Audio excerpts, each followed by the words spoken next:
সম্ভবত বিএনপির ভারপ্রাপ্ত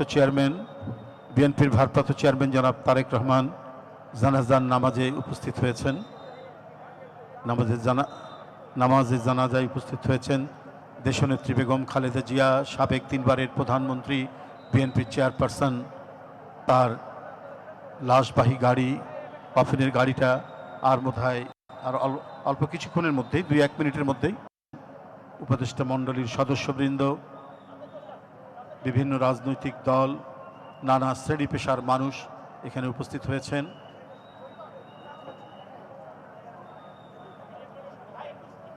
কফিন আর কিছুক্ষণের মধ্যেই কফিন চলে এসেছে। এখন কফিন স্টেজে নিয়ে আসছেন। কফিনের জন্য তৈরি করা এই মঞ্চে কফিন নামানো হচ্ছে। দেশনেত্রী বেগম খালেদা জিয়া এদেশের এক ক্ষণজন্মা নেত্রী, বিএনপির